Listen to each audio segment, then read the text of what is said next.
Ladies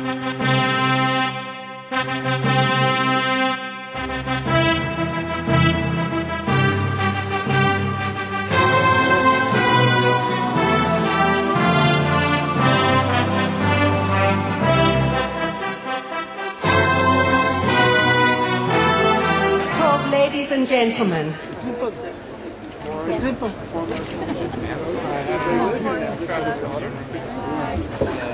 Actually, she was newborn.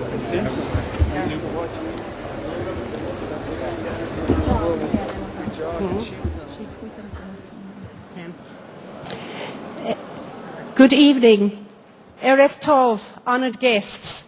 Welcome to you, Mr. President, and Chelsea. How wonderful you are with us here tonight.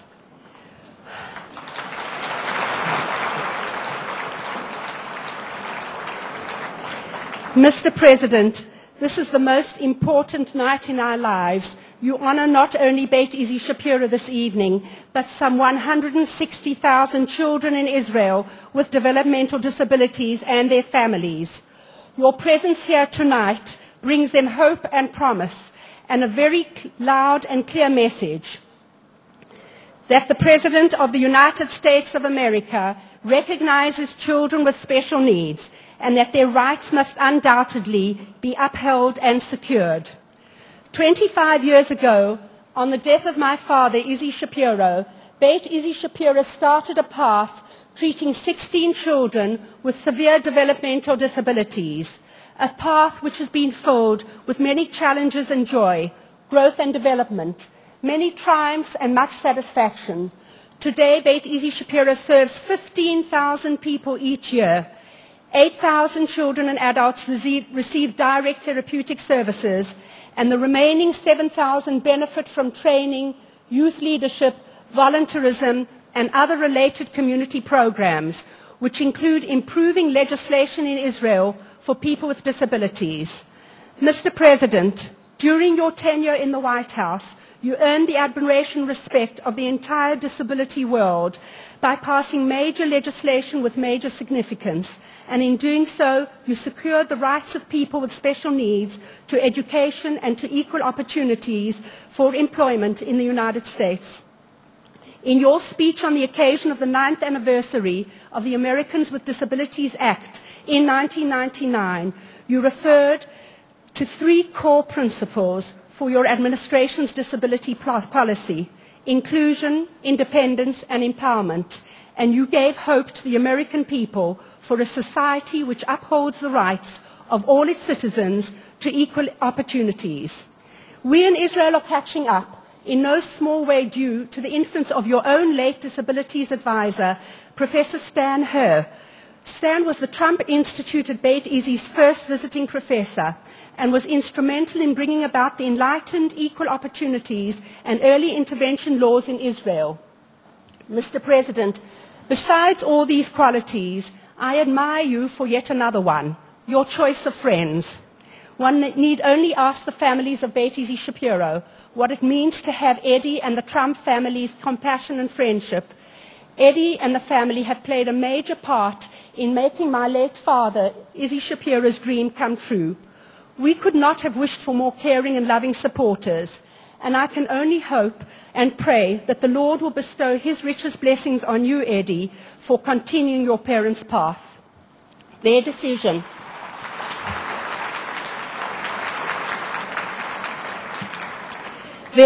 in 1996 to set up the Trump International Institute for Continuing Educations in Developmental Disabilities, which would disseminate Beit Issie Shapiro's knowledge acquired over 25 years of service to other professionals in Israel and to some 30 countries throughout the world, is a testimony to their vision and commitment to a better society. Eddie and the Trump family are extremely successful in their business life, but I believe that their greatest success is their unbelievable compassion and caring for the underprivileged. Eddie and I share a common heritage of incredible parents. His, Willie and Celia, who was the sister of our late father, Issie Shapiro, all believe that all people are created in the image of God and that it is our responsibility to embrace our fellow men. In 1999, the late Willie Trump received the Chesed Award for outstanding contribution to the field of disabilities by the Minister of Health in the Knesset. Yet once again, he and the Trump family committed to an additional program to encourage excellence in service in this field by making an annual grant to outstanding organizations and individuals for people with special needs in Israel. We are living through a time in Israel when major corporations are aware that their success in business is contingent on their commitment to their communities. Leaders in this amazing change in corporate philanthropy is Bank Hapoalim, and we feel very privileged. We feel very privileged that our friends in Bank Hapoalim have also chosen Beit Issie Shapiro as worthy of their commitment to the community. Thank you. Through their support for our community education programs, we've been most successful in changing attitudes and also preparing our young generation for leadership in the field of disabilities. We look forward to a caring and compassionate society filled with educated and accepted people living side by side with their fellow citizens. One of the leading philanthropists in Israel is Mr. Henry Ziemand, who has dedicated himself to spreading love and a message of hope in memory of his beloved late wife, Anda. Henry, you honor us, including our children, in your mission. Henry was instrumental in helping us to set up, and we welcome this evening 40 ambassadors to various countries who have visited Beit Issie Shapiro and have linked themselves with our mission. Tonight we also honor our donors and supporters, the partners who have shared our dreams, who have stood beside us and who, together with our parents, our volunteers and amazing staff of Beit Issie Shapiro, have helped to make a change in Israel's society. Together we have made an impact on the entire country, and I know that we will work together in the next 25 years in courage and in conviction, and that you will all be by our sides, helping us to achieve our goals. Thank you, President Clinton, for honoring us this evening. Thank you, Chelsea, for honoring us this evening. Thank you for everything that you are doing for Israel. It is my privilege to call upon Mr. Eddie Trump to introduce the President. Thanks, Naomi. Good evening, everyone. Shalom. It's such an honor to be here with you in beautiful Jerusalem to support the very special children of Beit Issie Shapiro. Your presence and generous support is a beautiful example of a tenet the people of Israel hold so dear, that every child, every life is precious and worthy of care and embrace. Beit Issie holds a special place in my heart, as it was the dream of my uncle Issie Shapiro and that of my beloved parents. And thanks to the timeless dedication of Issie's daughter, Naomi, Beit Issie has in fact become a world-class, state-of-the-art center of care that truly does make a difference in the lives of children with special needs and their families.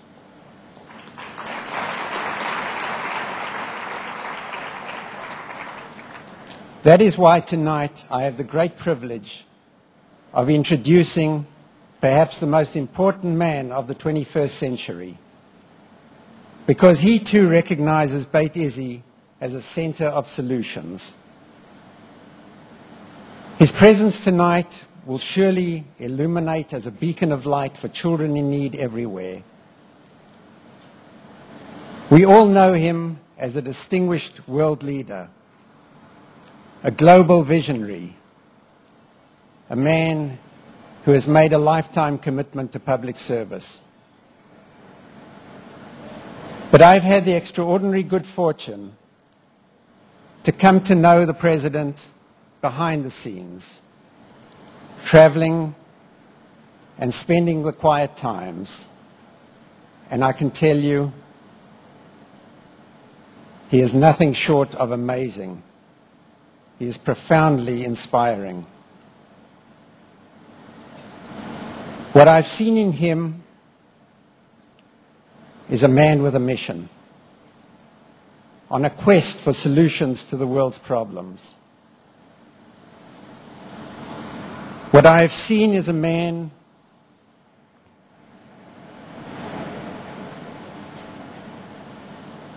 devoting all of his time to making the world a better place. He truly does not sleep. Since leaving the White House, he has written his memoirs, opened his presidential library, held an unprecedented global summit where he brought together the best minds in the world to seek solutions to poverty, to religious reconciliation, and to the devastating effects of climate change, and to governance, all while traveling around the world doing good wherever he can.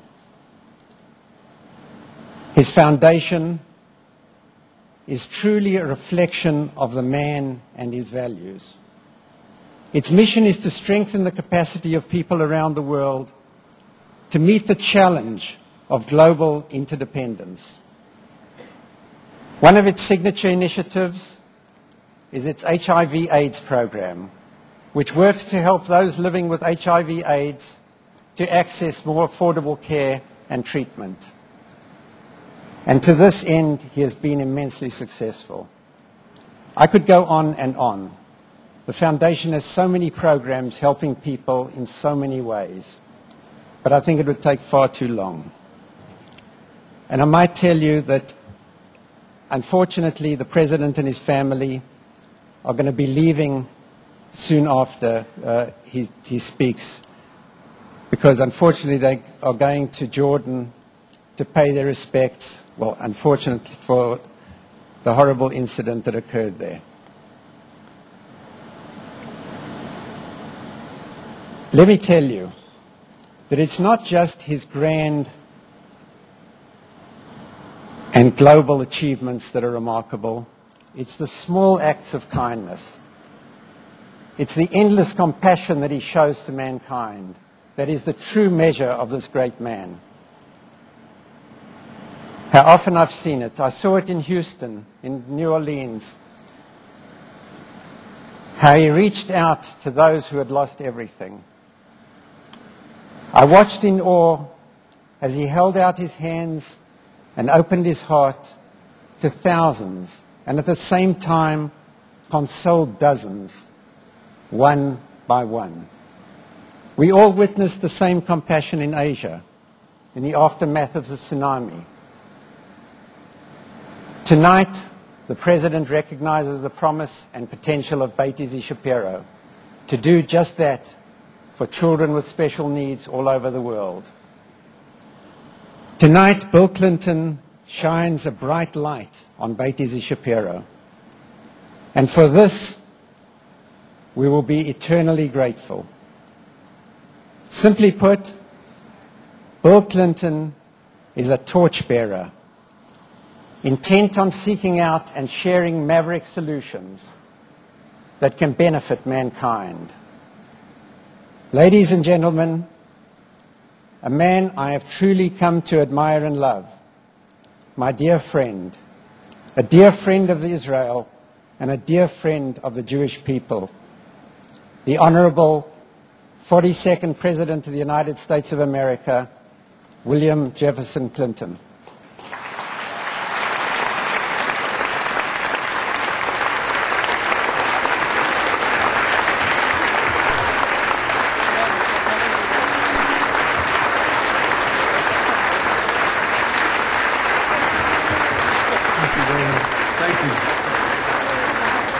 Thank you very much, and good evening. And first, I want to thank Eddie for that wonderful introduction. We have become very close friends over the last few years. We spent a lot of time together, and that is about the most elegant description I can think of for the nature of our relationship. He said, I spent all this time trying to do good for other people, and how ennobling it is. He might have said, in a moment of greater candor, is I spent a lot of time trying to get him to help me finance the good I do for other people, for which I am very grateful, and I thank you. You are a good man and a good friend. I want to say to Naomi and to all the others who are involved in Beit Issie Shapiro how much I appreciate what you're doing. The second reason I came here, besides my friendship and affection for Eddie, is that I have spent my entire public life trying to support, as Naomi said, independence and empowerment and integrity for people with disabilities.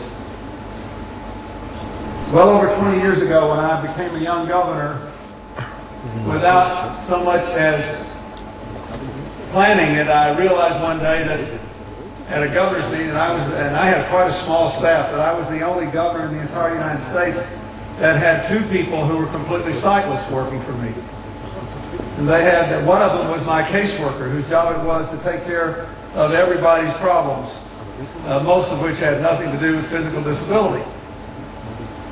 And all the way through my public service until it came to a close thereafter, I realized it had such an impact on not only on the disability population in my state, but on others who could help and empower them, that I went out of my way to try to deal with that. And then you heard Naomi mention when I became president, I learned that we had this huge barrier in the United States to the employment of people with disabilities whose basically daily and weekly health requirements were expensive. That is, if you had a physical disability or a mental disability that did not preclude you from doing some productive labor, but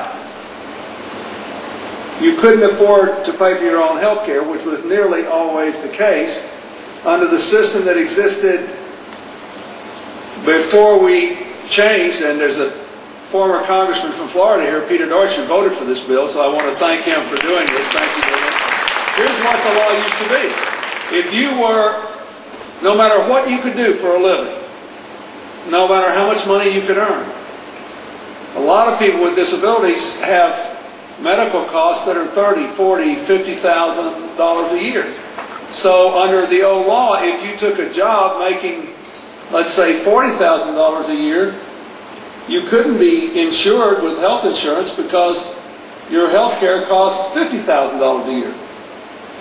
As a result, we were basically hobbling tens of thousands of our fellow citizens in America, keeping them out of the workplace, denying them the dignity of work, denying them the capacity to contribute to their family's well-being, because otherwise they'd lose all their health care. And by the way, it was a bad economic deal for the government, because these people were not working, they weren't paying taxes, they weren't making the contribution they could have made. So we passed a sweeping change in the government's health care laws to make sure that everybody who could work, who wanted to work with a disability, even if they could work 10 hours a week, would be free to do so without losing their health care. And it has made a significant difference. I go around America now, and people wheel up to me in wheelchairs, or grateful parents or siblings come up to me and say thank you for giving our loved ones a chance to find the dignity of work and serve to the maximum of their ability. So I care about this, and I care about what you're doing. The third reason I came tonight is to thank you who are giving money to this endeavor, as well as those who are working in it, because I believe that in this new century, when all governments will be whipped by the discipline of the marketplace in terms of limiting their ability to pursue their social aspirations. That is, even if there comes a day when everybody you vote for office wins, and even if you think they have all the money they need to do whatever they can do, there will always be problems in society, challenges in society, which cannot be met by either the private market or government. And groups like this one have to step into the gap. For people with disabilities, this is profoundly important. And for the society as a whole, it is profoundly important. for two reasons. First of all, the character of our own lives and the quality of our society is always going to be defined in no small measure by whether we are capable of seeing, literally seeing and responding to and treating with dignity everyone who lives within our borders. They are our neighbors. And secondly, the productivity of our societies will depend in no small measure on our ability to let every human being have a chance to live up to his or her God-given capacities. So, because you have given or because you work here, I thank you. I thank you because the people I have known, you can clap for yourselves, that's a good thing. Here's somebody in the back, that's good. Because you have done something that I care a great deal about, helping people with disabilities to find independence, inclusion, and empowerment, I thank you. Because you have supported my friend Eddie Trump's family in their lifelong passion, I thank you. But I ask you to think as you leave here about whether your society or the United States or any other one with which you are familiar has really done all it can and should for the education, the health, the housing, the employability, and the dignity of people with disabilities of any kind. It used to be that such people were shut away in warehouses or dark rooms as if there was something wrong with them. We moved away from that dark period when we discovered there was nothing wrong with them, there was something wrong with us. Because when we saw someone with a physical difference, a mental difference, an emotional difference, we reacted wrongly. We don't have a right to make somebody else's disability our problem. But that is exactly what we did for a long time. People who are confined to wheelchairs, for example, they have enough challenges in life without dealing with our hang-ups. And people who have the courage to pursue their own lives deserve our support. I have a friend in America named W. Mitchell. I met him almost 25 years ago. When he was a young man, he was a blonde-haired, blue-eyed, handsome Colorado ski bum. He would have had a lovely and probably inconsequential life, but for the fact that he was riding his motorcycle one day and he got too close to a big truck which slammed on its brakes and he ran up under the motorcycle, crushing his legs. It did not crush his spirit, so W. Mitchell continued to do everything he had done before, that he could shift the work from his legs to his arms, including fly an airplane. So one day he was in his single-engine airplane and he crashed his airplane. And he had no legs to catapult him out. So when the plane caught on fire, he caught on fire. So this beautiful, handsome Colorado boy today has not full hands, is bound to a wheelchair, and his whole body, including his face, is covered with massive scar tissue. He makes a living inspiring other people today. And not only that, I'll tell you another story. He ran for his little hometown mayorship, and he was elected mayor. And he then was opposed by the developers in his town because they wanted to develop the community faster than he did.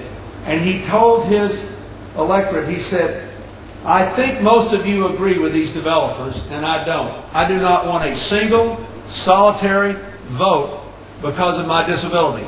Not a pity vote, not one. Don't you dare vote for me because you feel badly about this. If you think I'm wrong, vote for the other guy, because I will never do what they want. And they beat him, and he thanked them. He thanked them for treating him with dignity and equality and giving him a chance to live the life he wanted to live. You think about that. Have you done everything here you can to give people who have enough trouble as it is the chance to live their lives? That man taught me something. He said to me, I said, how do you deal with this? He said, well, one day I looked at my pretty scarred face in the mirror and I said, when you were born, you could do a million things. You've had 2 terrible accidents. One of them made you look different. And now there are 100,000 of those million things you can't do anymore. Are you going to spend the next 60 years of your life worrying about the 1,000 things you can't do, or the 900,000 things you still can? It takes a lot of courage and mental toughness to seize whatever opportunities society puts out, to accept whatever support society gives with dignity, to learn to live with some kind of integrity. People who have disabilities have enough problems without our hang-ups, or our blindness, or our insensitivity. In the mountains of North Central Africa, a continent on which I spend a lot of time because of my AIDS work, when people of the local tribes meet each other on mountain trails and one says hello, the proper greeting of the day back is not hello. Translated into English, the response means, I see you. It's an astonishing greeting. Hello, how are you? I see you. Think how many places you go every day where you do not see people. Whenever you go to a banquet, do you really see everyone who serves your food? If someone parks your car, do you see them? If someone cleans your street, do you see them? If you see someone in a wheelchair, do you see the chair and turn away, or do you see the eyes of the person in the chair? If you see a child with a mental or emotional challenge, do you see them, or do you see how you feel in your worries or fears about them? You can change and enrich the quality of this wonderful nation even more by getting people to ask and answer those questions. And in so doing, you can be a model for the entire world.